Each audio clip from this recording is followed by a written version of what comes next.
Ei, galerinha, tudo bem com vocês? Professora Cássia, do canal Redação Inteligente.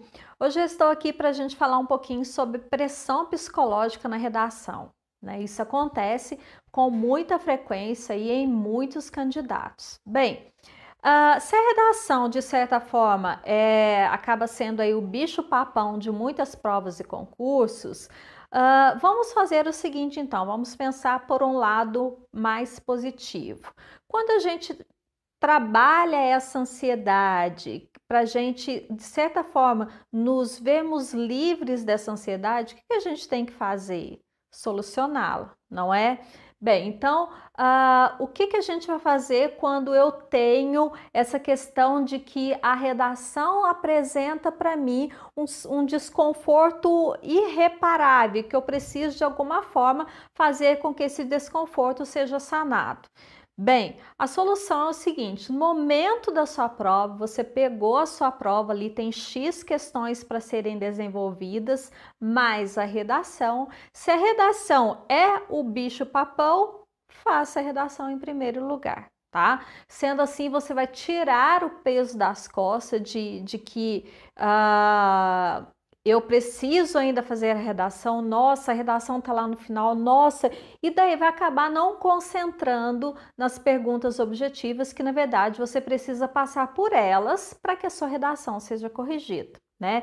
Então, para que você tenha um desempenho maior e melhor nas suas questões objetivas, faça em primeiro plano a redação. Tá? Sendo assim, você já vai sentir aí aquele desconforto, aquele peso que vinha sobre seus ombros de será que eu vou me dar bem, será que eu vou me dar mal na redação, já vai ter sido esclarecido, né? Isso já vai estar muito bem resolvido e você vai poder então contar com toda a sua concentração dentro de um mecanismo e das provas objetivas, tá? E eu vou mostrar para vocês aqui agora um esqueletinho super prontinho para que vocês coloquem em prática no momento da redação e que utilizem das várias formas que nós já viemos trabalhando aí nos nossos vídeos, né? Sobre o que eu posso utilizar na argumentação, o que eu posso fazer com o uso dos conectivos. Então, coloquem todas essas dicas em prática.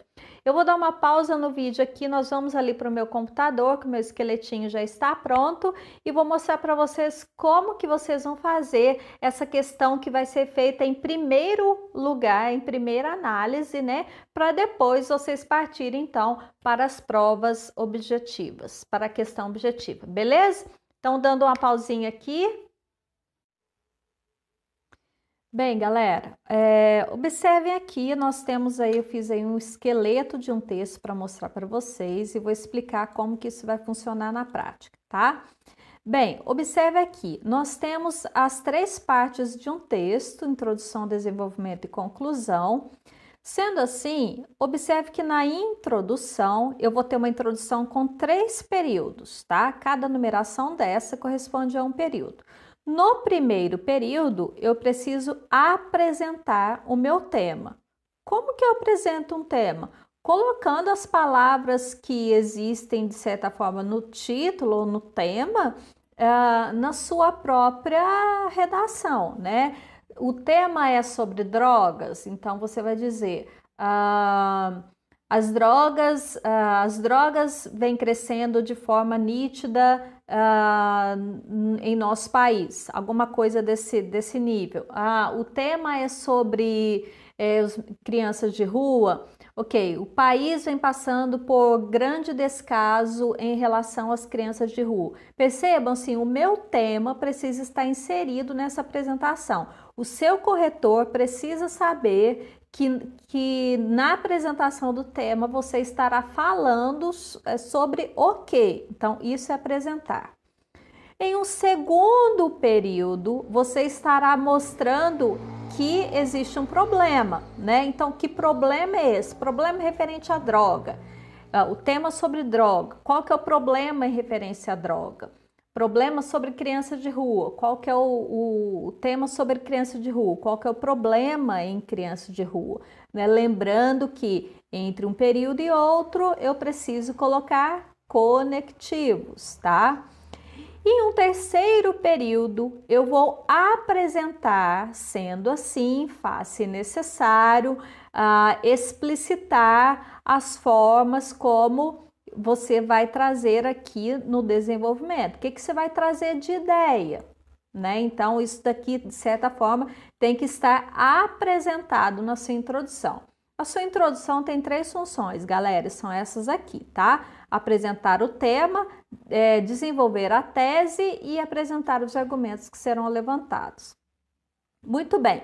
E aí nós vamos então para o parágrafo do desenvolvimento. Observe que eu leio muito texto de aluno que utiliza um conectivo no segundo período, no segundo parágrafo, fazendo referência à introdução. Isso é errado, porque o seu desenvolvimento é onde começam as suas ideias propriamente ditas. Sendo assim, ele não pode ter uma ligação direta com a introdução, tá? Então, se aqui começam as suas ideias, você vai utilizar um conectivo mais ou menos assim. Em primeira análise, para o início da discussão. Então, conectivos que dão a ideia para o corretor de que você está começando ali o desenvolvimento de ideias, tá? Bem, no seu primeiro período de desenvolvimento de ideias, você vai trazer o tópico frasal. Esse tópico frasal é a ideia global do que existe ali no período, no parágrafo, tá? Então, por exemplo, em uma primeira análise, convém salientar que as drogas no país vêm crescendo em ordem abundante. Ponto. Este é o tópico frasal. Sendo assim, eu vou utilizar aqui um repertório sociocultural para justificar esse tópico frasal, tá? Esse repertório sociocultural eu vou trazer da história, da geografia, de uma música, de um filme que eu assisti, de um livro que eu li, da literatura, enfim, de onde vocês acharem pertinente trazer. E depois, um terceiro e quarto períodos, podem ser mais 2 períodos no caso, interpretando o que esse repertório sociocultural tem a ver com a temática proposta.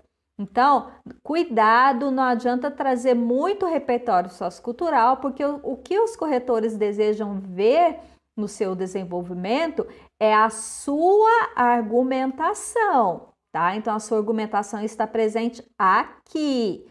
E não se você ficar enchendo de dados e informações e a sua interpretação praticamente não existe, tá? Então, se você vai fazer 2 parágrafos de desenvolvimento, os 2 nitidamente ligados, tá? Em uma primeira análise, depois em uma segunda análise, para depois a gente ir para as conclusões. Bem, e aí na conclusão eu vou falar aqui sobre 2 tipos de conclusão, né? Eu tenho aqui a conclusão de concursos militares e concursos em geral. Eu vou começar a minha conclusão com o conectivo conclusivo, né? Logo, portanto, dessa maneira, para solucionar o problema que foi mencionado aqui na introdução, né? Aí você vai citar o problema. O que é interessante fazer, né? O que você sugere para que esse problema seja resolvido? E depois um terceiro período para dizer para que esse problema deverá ser resolvido, né? Por que isso deve ser feito? Qual que é a finalidade de ter esse problema resolvido? Na conclusão do Enem, mesma coisa, você vem usando aí a conjunção, o portanto, dessa maneira, apresenta o problema que foi colocado lá na introdução. E no caso do Enem, diz que você tem que trazer propostas de intervenção. Então, esse quem são os agentes sociais. Então, quem são eles que vão resolver esse problema? Sei lá, é o governo? Cuidado para não colocar só governo, que daí é senso comum.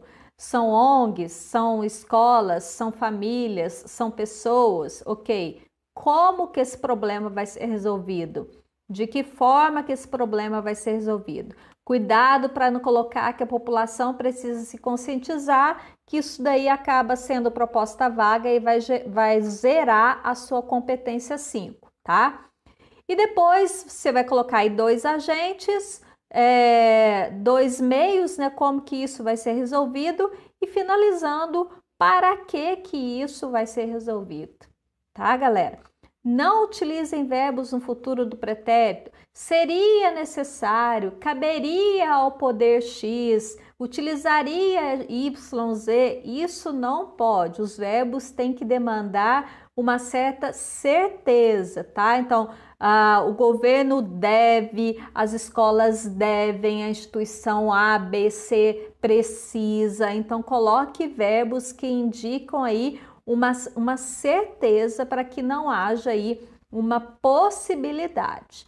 Tudo bem? Então, esse daqui é o nosso esqueletinho que você vai precisar colocar e levar em consideração lá no dia da sua prova, para que a questão do seu psicológico esteja, de certa forma, amenizado. Olha só, é só pensar numa estrutura dessa forma para que você tenha um psicológico amenizado e aí só encaixando as ideias e daqui a pouquinho o seu texto está completamente feito.